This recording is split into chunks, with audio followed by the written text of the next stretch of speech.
Hi, everyone. In previous classes, we have talked about assets, liabilities, and in this class, we're going to talk about stockholders' equity.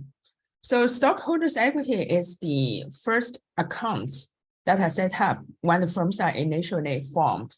And before talking about stockholders' equity, let's talk about what is a corporation.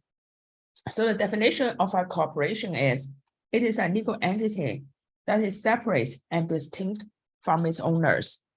And corporations can be either for-profit or not-for-profit. It can either be publicly held or privately held. All of those are okay. There are several characteristics of a corporation. Some of those characteristics, they're good. Some of those characteristics, they are not so good. So the first characteristic of a corporation, it is a separate legal entity, and which basically means that if you form a corporation and that corporation, the acts of that corporation is separate from yours. If you have spent money buying anything, that should not be counted as the corporation's spending. And if that corporation is earning some money, it should not be counted as your earnings. So the first one, separate legal existence.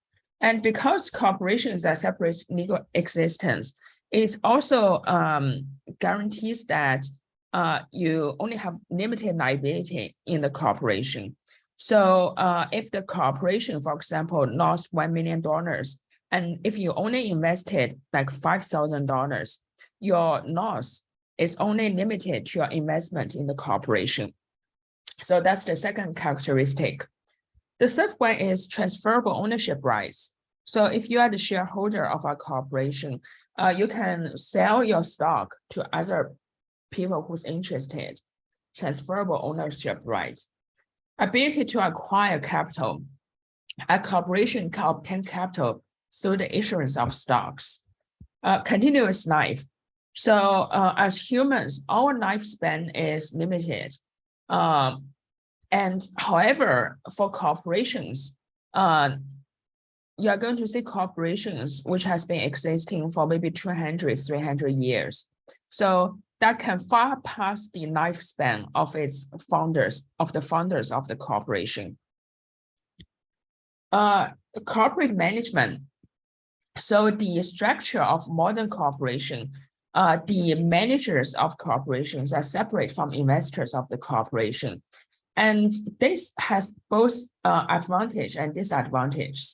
The advantage of this kind of structure is for people who want to invest in a firm, but who don't have those professional knowledge in management, they can hire those people who have the specific knowledge, those professionals who have specific knowledge in either the industry or in the specific functions to manage the firm. So this is the advantage. However, it also comes with the disadvantage in the sense that those people who's managers of the firm, because they are not the owners, so they may not act in the best interest of the owners. So this is an agency problem here. And then the second disadvantage, government regulations. Corporations are usually regulated by a lot of different government agencies. The third one, double taxation. This basically means that, so a corporation gets revenue minus expense, and we're going to get earnings before tax. And then out of this, the corporations, they need to pay corporate tax. So that part of the firm's income is going to be taxed. And then that goes into, so the earnings after tax, that is called net income. And then out of the net income, part of that net income is going to be reinvested into the firm. And part is going to be paid out to stockholders as dividends. So as stockholders or as investors of the firm, you get dividends that is paid out by the firm. And then those dividends, you need to pay capital tax on those dividends as well. So basically those dividends, if you think about it, they are already taxed once. So this is the first time that they are taxed. by corporate, when the corporations are paying corporate tax, those part of earnings are already taxed once. And when investors are getting those incomes through dividend, they are going to pay tax again as individuals, which is called capital tax. And so this is why, like, if when a firm, when investor invest in a corporation, the earnings they are getting, they're double tax. It doesn't necessarily need to be like this. In some other forms of corporate structure, the investors are only taxed once. So, however, in the structure of a corporation, then there's this issue of double taxation, and this is the major disadvantage of a corporation. So those are some of the characteristics of a corporation. And after a corporation is formed, the first thing is decide to do are usually to issue stocks. Why does it need stocks? Why does it need to issue stocks? Because it needs money, it needs to raise capital so that it can begin to do investment and operations. So there are different types of capital stocks the firm can issue. Two of the most common ones, one is called common stock, the other is called preferred stock. So common stock basically give the stockholders the ownership right. It can either be issued directly to investors or be issued indirectly through an investment bank. And it can either have par value or no par value. So there's basically three situations here with the issuance of common stock. The stock may have a par value. So par value stock are basically stocks, those are basically capital stocks to which the charter has assigned a value per share. Charter is something the firm needs to find when they are initially formed. And the second kind is called no par value stock. So basically, those are stocks which the charter has not assigned a value per share. So no par value, no stated value. And the third kind is called no par value stock. However, those stock has a stated value. So stated value are basically the board of directors may assign stated value to some no par value stock. So those are the three kinds of situations which may come up when the firm issue common stock. And the accounting for the issuance of common stock is very simple. By issuing common stock, the firm get cash. So we debit cash for whatever the amount of money the firm get from issuing that stock. And then we credit common stock for the par value of that stock. This is in the situation when those common stock has par value. And what if it doesn't? We're going to talk about it in a minute. And the difference between the money the firm received from issuing that stock and the par value of the stock, it is called paid-in capital in excess of par. And the par value, sometimes the firm can, for example, can issue a stock for $10. However, the par value may only be 0.1, so 1 cent. This is totally possible. Par value doesn't really mean anything. This is just something like some firm choose to put it on the paper in the charter when they filed the paperwork. So yeah, so it just really, it doesn't have anything to do with the real value of the firm. And let's look at an example here. So suppose the firm issue 1,000 shares of 1 par value common stock. And the first situation is it is issued at $1. The second situation is it is issued at $5 per share. So what are your journal entries? Please take 1 minute. Try to guess what the journal entry is, and we are going to talk about the solution after 1 minute. So you can pause your video for now.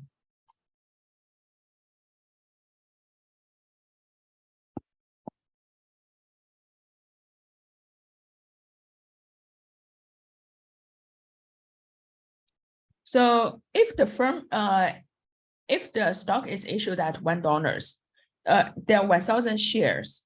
So 1,000 multiplied by $1 each, that gives you 1,000. So cash increased by 1,000. And the par value of the share is $1. So common stock increased by 1,000. In the second situation, the stocks are issued at $5. So we have 1,000 shares multiplied by 5. That gives you 5,000. But still the par value is $1 each. So common stock still goes up by 1,000. And the difference between those two, it is called paid-in capital in excess of par, which is $4,000. So this is an example of issuing common stock, which have par value. Let's look at another example here. So assume that instead of $1 par value, the firm has $5 stated value, but no par value stock. And the company is issuing 5,000 shares at $8 each. So what is your journal entry? You can pause your video for now. So in this situation, the total amount of money, the firm issued 5,000 shares at $8 each. So the total amount of money the firm gets is $40,000. And the common stock can only be increased by 5,000 shares multiplied by $5. And this is the stated value per share. And the rest difference between those two is called paid-in capital in excess of stated value, which is 15,000. And this is an example of issuing common stock, which have no par value but have stated value. And let's look at a third example. So what happens when the previous stock, it doesn't even have a stated value. So no par value, no stated value. What is your journal entry? You can pause your video for now. So in this example, in this situation, the firm still gets $40,000 and there's no par value, no stated value. So in this situation, actually, all of the money the firm gets goes into common stock. So you may think that the firm has no par value, so common stock should be zero, but it is not the case. So in this situation, if there's no par, no stated value, all of the money the firm gets goes into common stock. There's no additional paid-in capital.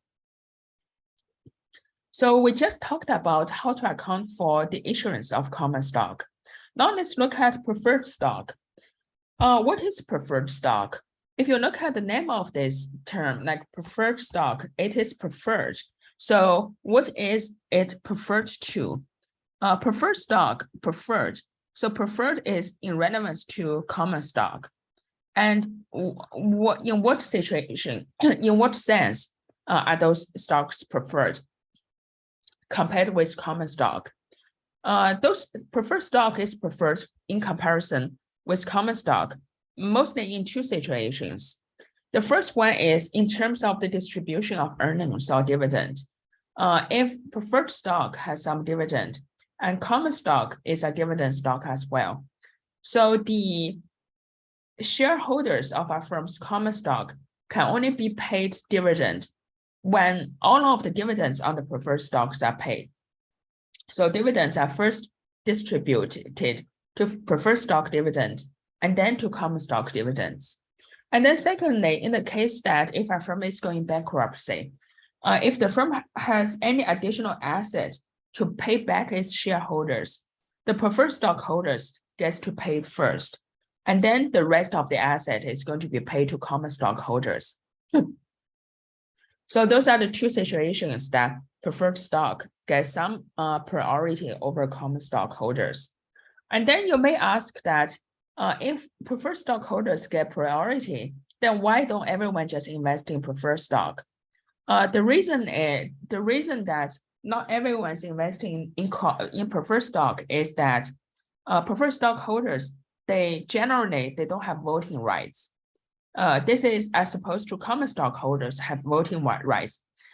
So if you want to really get involved in the decision making of the firm, you want to have some say of the direction of the firm or the decisions of the firm, you need to have the voting rights, and which means that you need to purchase common stock instead of preferred stock. And then also, so preferred stockholders, the dividend they get are usually kind of fixed versus common stockholder. If the firm is earning a lot of money, the distributions to common stockholders can actually be pretty significant.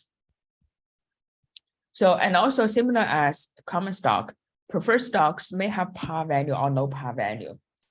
So let's look at the accounting for the issuance of preferred stock. It is very similar to the compared with the accounting for the issuance of common stock. So when the firm issue preferred stock, they get cash. So cash increase. And then preferred stock account is credited for the par value of that preferred stock. The difference between those two is put into the account called paid-in capital in excess of par. Let's look at an example here. Suppose the firm issued 10,000 shares of 10 par value preferred stock for $12 each. What is the journal entry? So you can pause your video for now.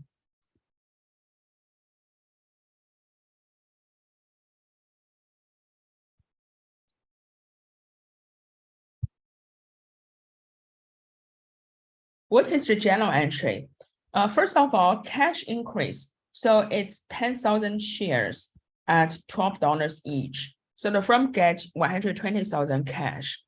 However, preferred stock is only increased by the par value of that stock, which is $10 each.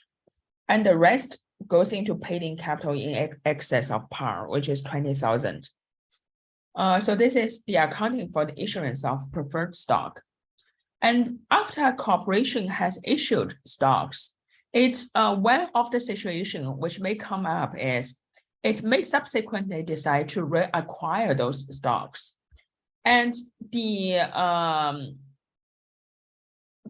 stocks that the firm issued and subsequently reacquired from its shareholders, but has not been retired, those are called treasury stock. And treasury stock, it is a contra equity account. So if you think about it, when the firm issues stocks, that is credited into common stock. And when the firm decides to reacquire those stock from its shareholders, what is happening here is instead of debit those amounts from the firm's common stock account, the firm is debited that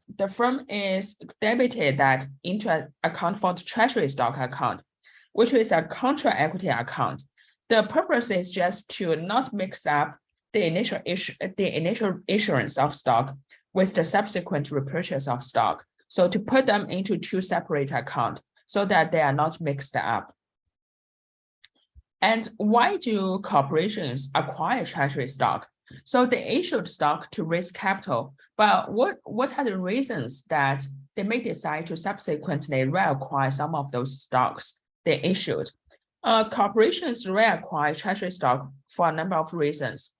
The first reason is a lot of the corporations, they may pay employees or officers using stock compensations. So which means that instead of paying them money, they may just decide to pay them in terms of stocks. And in order to do so, the firm needs to have stocks in order to pay. And that's why sometimes firms may go out in the open market to acquire some stocks in order to pay its officers and employees. And another situation which may come up is sometimes the firm's stock price is dropping so much that the firm may think that its own stock is relatively cheap in value. So in that situation, it does make some sense to acquire some stocks at a cheaper price. And this is also going to increase the firm's stock price. And another situation that may come up is sometimes the firm may decide to acquire some of the other firms, and they may decide to acquire those firms using its own stocks instead of using cash. And in this situation, it may decide to go out in the open market to acquire some stocks. And the last one is when the firm acquires some stocks, the total number of shares is going to decrease. And EPS, earnings per share, so is the firm's net income divided by the number of shares. So if the number of shares decrease, its EPS is going to increase.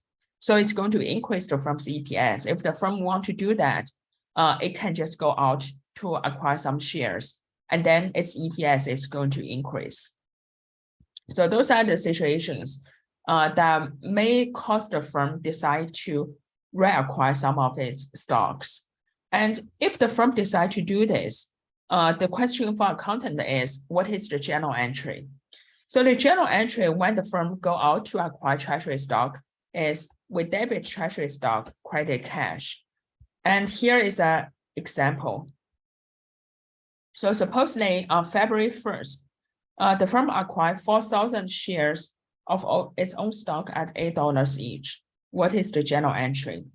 So 4,000 multiplied by 8. The total amount of money the firm spent is 32,000. And this is debited as the firm's treasury stock. And if you look at the disclosure part, treasury stock, it is a contra asset, a contra equity account.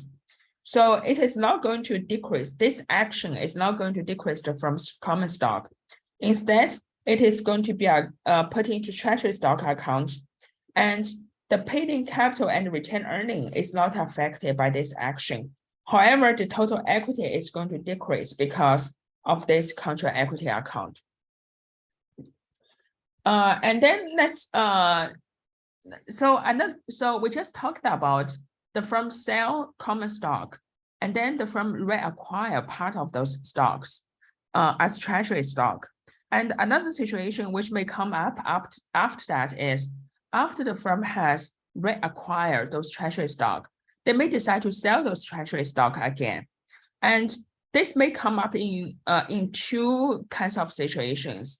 They may sell those treasury stock at above the cost or above the price that they purchased those stock at, or below its cost. And let's look at the first situation. So suppose they continue the previous example. In the previous example, the firm acquired 4,000 shares at $8 each. And now if the firm decides to sell 1,000 shares at $10 each, what is the journal entry? You can pause your video for now and think about it.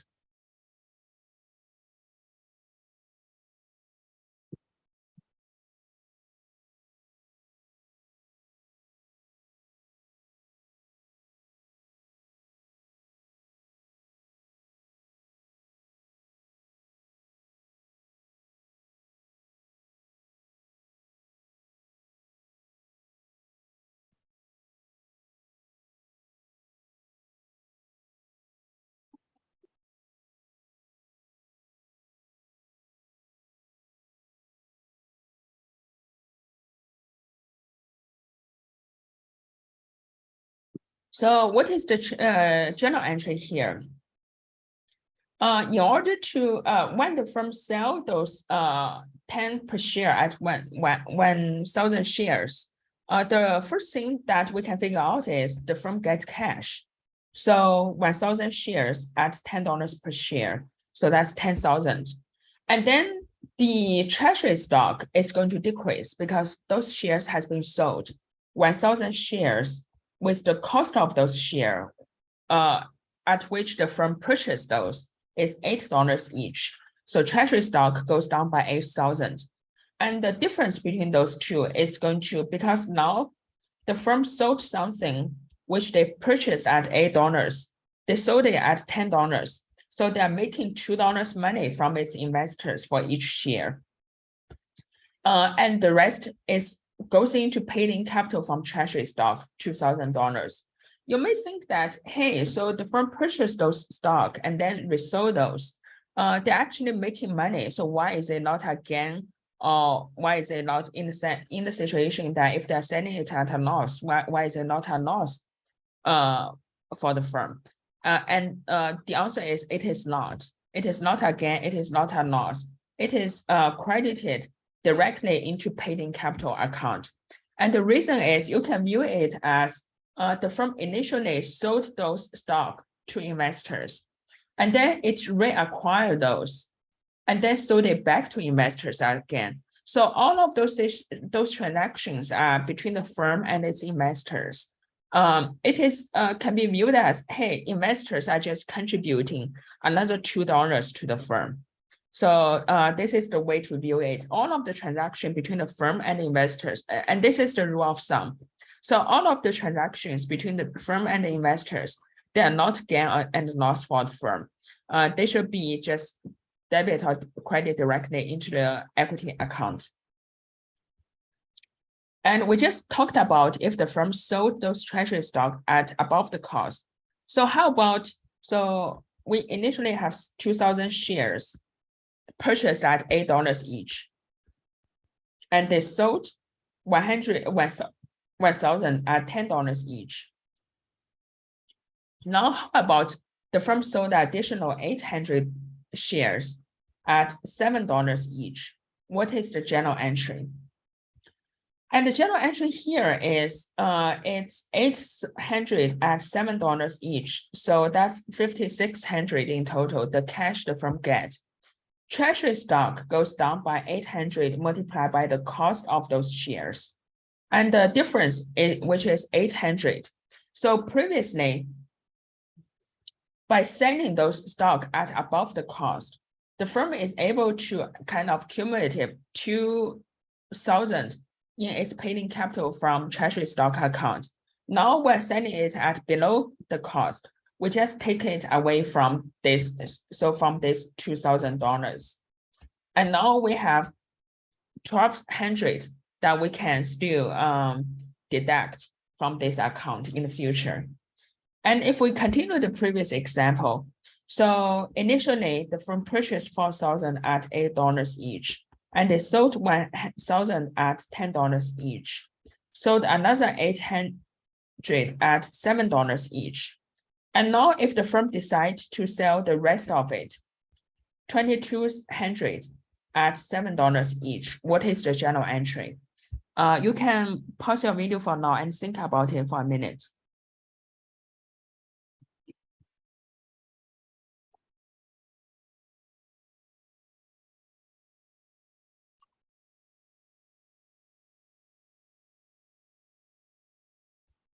So 2,200 at $7 each. The firm is getting 15,400. So that's an increase in cash for the firm. And treasury stock goes down by 2,200 multiplied by $8 each. And then the paid-in capital from treasury stock. So as you remember from here that the balance in this account is only 1,200. And the rule here is this account cannot go below zero. So it can at most be debited for the rest of its balance. And if it goes beyond its balance, whatever the difference, needs to go into retained earning account. So now it is viewed as it is decreasing the firm's retained earning. So those are the situations for treasury stock. And with regard to the firm's shareholders' equity account, we talked about how to account for it when the firm issue common stock, when the firm issue preferred stock, and when the firm repurchase its common stock. Now, after the firm has been operating for a while, it may have generated some revenue and some money, and it may decide to distribute part of its profit through the form of dividend. Dividend is basically a company's distribution of cash or stock to its stockholders on pro rata basis. And what is pro rata? Pro rata is basically proportional to ownership. So dividend can come basically in four forms: cash, property, promissory note to pay cash, and stock. And out of those four forms, cash and stock are the most common kinds of dividend. And cash is actually the most popular, the most common dividend. And the second one is stock. And we're going to talk about those two in in this course. So what is a cash dividend? Cash dividend is a pro rata distribution of cash to stockholders. And in order for a company to pay cash dividend, it needs to first have retained earning. The reason is because dividends, they are paid out of retained earning. And also it needs to have adequate cash. So without cash, it is not able to pay cash dividend. There's no money to pay. And if the firm does not have cash, actually, in order to pay, if it still decides to pay cash dividend, it has to borrow from the bank to pay that. And this is a very bad sign for investors. And lastly, it needs to make a declaration of dividend by the by the board of directors. Or in other words, the board of directors need to make an announcement, hey, we're going to pay dividend on this date. So this is cash dividend. And there's 3 important dates associated with cash dividend. First of all, there needs to be a declaration date. So the board needs to make a formal announcement of the paying of the that they are going to pay dividend. The second one is called record date. So any shareholders who's registered on this date can get dividend. However, for example, if you are registered on 23rd, but you are not registered on 22nd, you cannot get dividend. The third date is called payment date. That is when dividends are paid. So let's look at an example here. The firm declared 50 cents per share cash dividend. So we have timeline here. On December 1st, this is when they declared the dividend. And those dividends are payable to shareholder of record on December 22nd. So this is the record date. And supposedly the financial period ends on December 31st. And those dividends are paid on January 20th. So this is the payment date. Please spend 1 minute, try to write out the journal entries on those dates. And you can pause your video for now.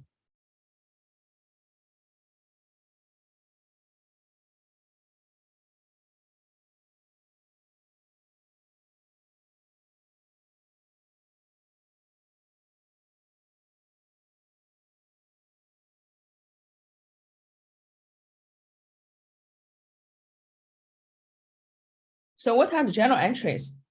On the declaration date, so what is happening on the declaration date? Why do we need a journal entry here? On the declaration date, the firm is making an announcement. And even though the firm has not paid any money yet, but by making that announcement, now the firm has an obligation. It cannot make an announcement, hey, we're going to pay this dividend, but eventually they end up not paying. So when they make this announcement, they already have a liability that they need to pay this dividend in the future.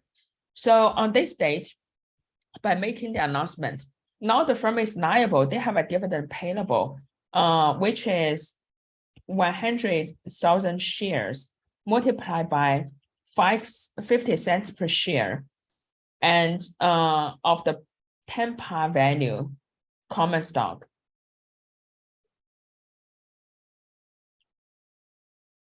Oh, sorry. So yeah, so par value doesn't matter here. So 100,000 multiplied by $50 cents per share. So that's 50,000. And now the firm also has a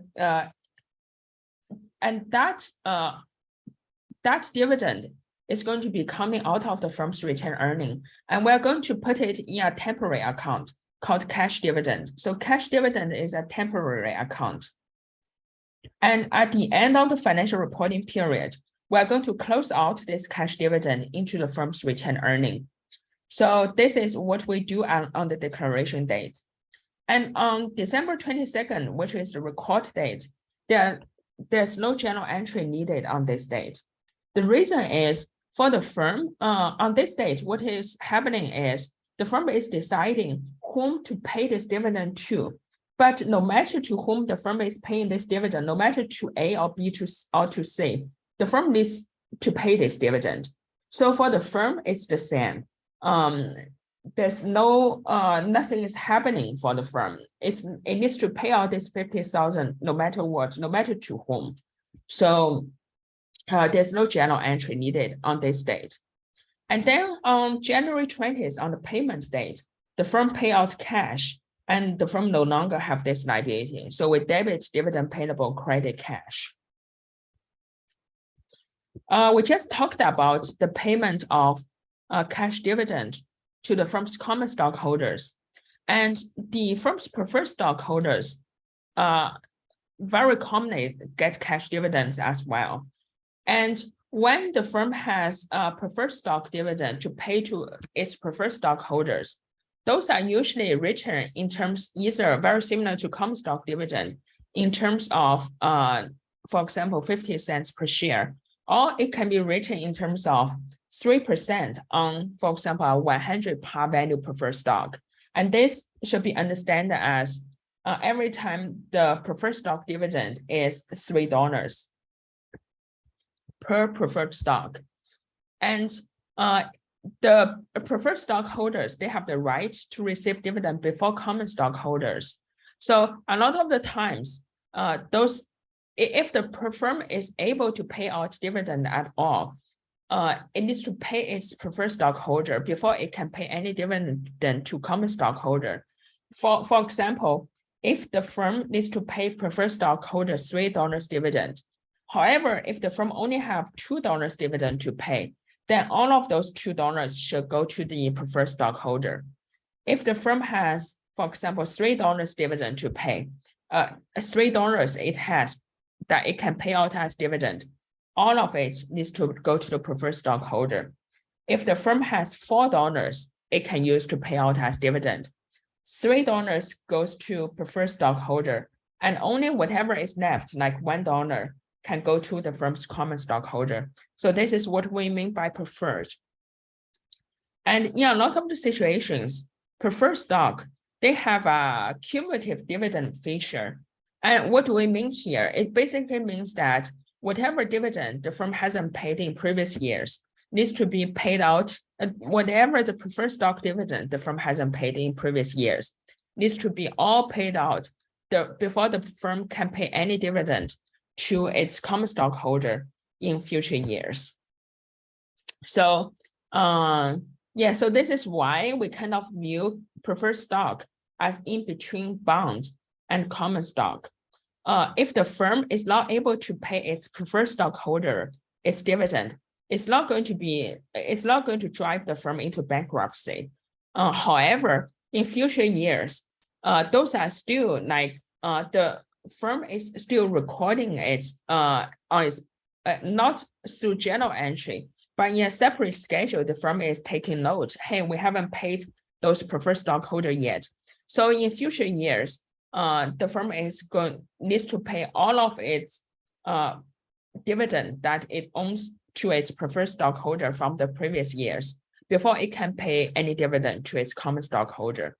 And those dividends that the firm has not paid in previous years, those are called dividend in arrears. So those are the dividends the firm owns to its preferred stockholder. And let's look at an example. So you can pause your video for now, read this example, and we're going to talk about it in a minute.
So in this example, the firm has 5,000 shares of $7.100 par value cumulative preferred stock outstanding.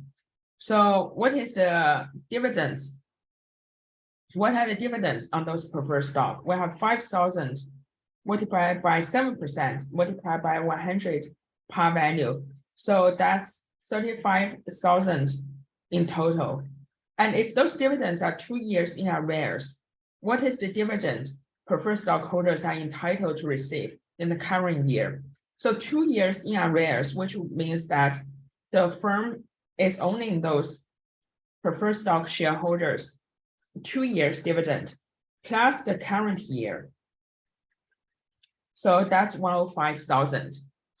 And now let's look at another example here.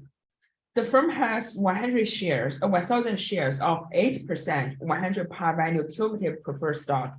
So 1,000 multiplied by 8% multiplied by 100 par value. And that is $8,000 each year. It has 50,000 shares of 10 par value common stock. The director declares 6,000 cash dividend. What is the journal entry to record the declaration of dividend? So you can pause your video for now and think about it for a minute.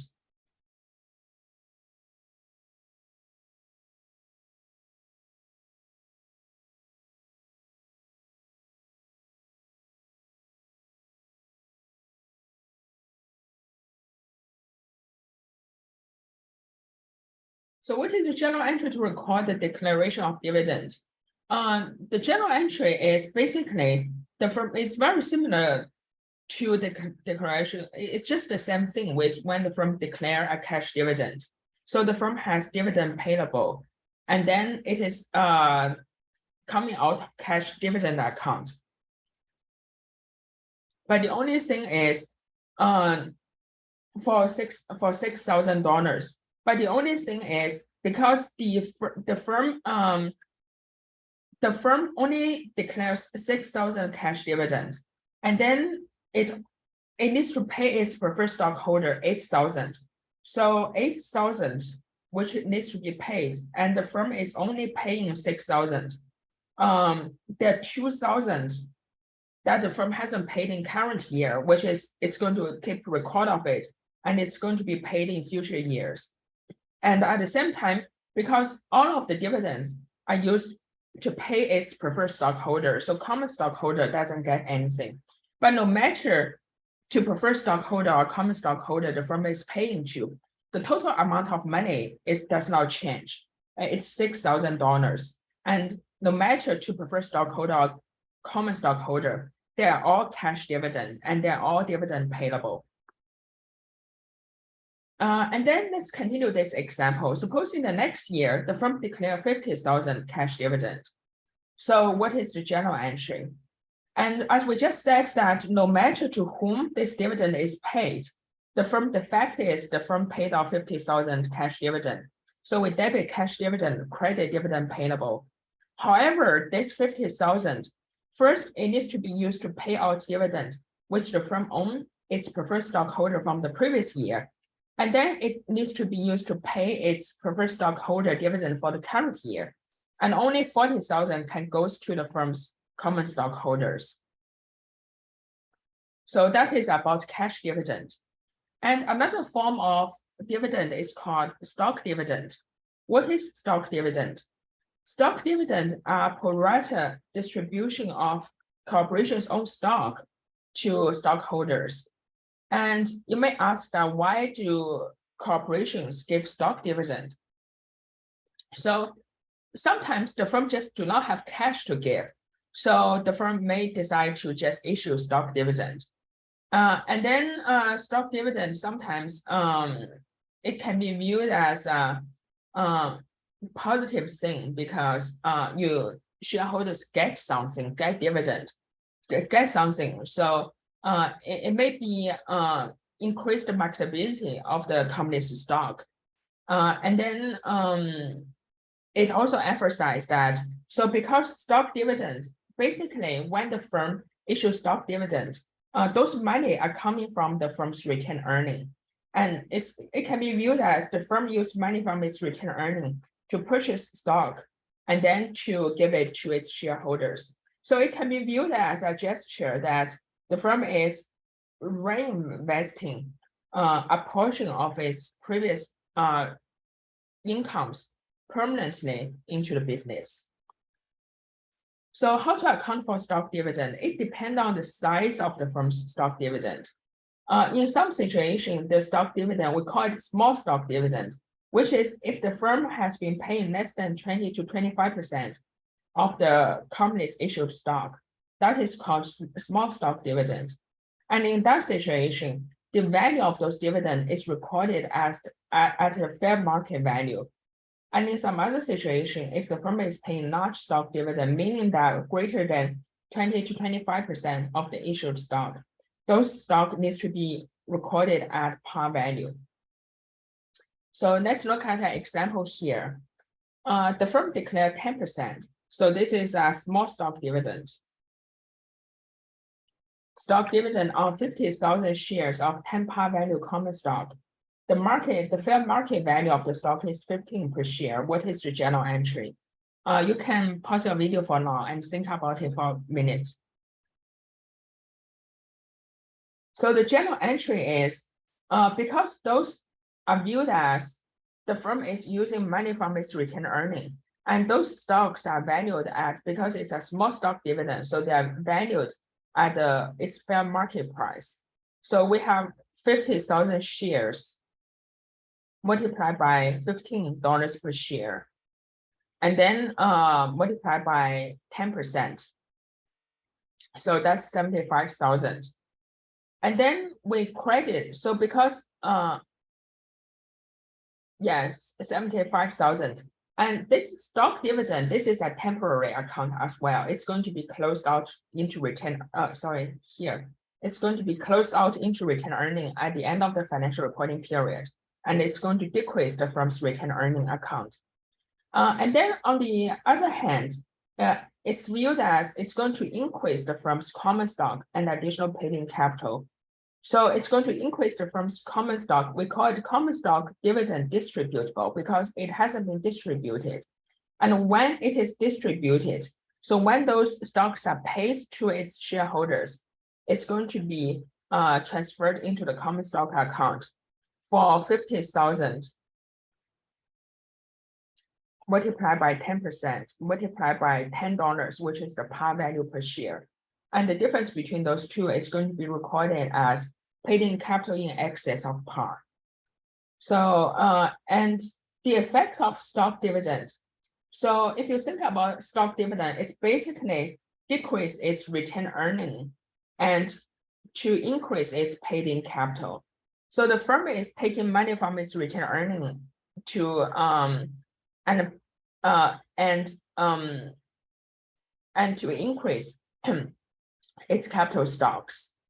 And then so because both retained earning and paid-in capital, those are stockholders' equity account. So the total effect on the stockholders' equity account, stockholders' equity just stayed the same. The total effect is there's no change. However, what is happening here is because the firm is increasing the number of shares outstanding, so the total number of shares outstanding is going to increase. And then the par value does not change. So this is when the firm is paying stock dividend. And another kind of thing which may happen besides cash dividend and stock dividend is sometimes the firm may decide to do a stock split. And actually this year stock split is very common, like it happened in the year 2022, Google did a stock split, Amazon did one as well, so Tesla did one as well. It was very common this year. And when you say something like, for example, 4-for-1 stock split, it basically means that the original 1 share is split into 4 shares. And if it's 2-for-1, it means that 1 share is split into 2 shares. So that's how to understand those stock split. So, and then when there's a stock split, what is happening here is actually, so when share split into two, the firm is not, it's different from stock dividend. Even though shareholders feel the kind of very similar in those situations. So in the situation of stock dividend, you are the shareholder and you are getting more shares. And in the situation of stock split, you are the shareholders. You feel like your share is increasing as well. So even though those two situations feel very similarly for its shareholders, but the fundamentally what is happening is totally different. In the situation of a stock dividend, the firm is kind of using its earnings to issue more shares to you. However, in the situation of stock split, the firm is not using its retained earning. So, and what is happening is it's just one share turning into two shares. So the only thing that is increasing is the number of shares. And then this is going to cause a decrease in the firm's par value per share, but nothing else happened. So retained earning is not affected. The total amount of common stock is not affected. The total amount of paid-in capital is not affected either. So nothing happened. So that's why there's no journal entry when the firm is doing a stock split. The only thing which is changing is the total number of shares outstanding. And then the par value per share is going to decrease as well. So this is stock split. And the last thing I want to talk about is the presentation of the stockholders' equity portion. So in this portion, as you can see here, that we have paid-in capital and we have retained earning. And after that, we have cumulative other comprehensive income, and we're going to deduct treasury stock from those amounts. And within paid-in capital, we have, so paid-in capital is divided into capital stock and additional paid-in capital. And within capital stock, the firm may have preferred stock and common stock, and preferred stock is usually listed before common stock. So paid-in capital in excess of par can be for preferred stock or common stock as well.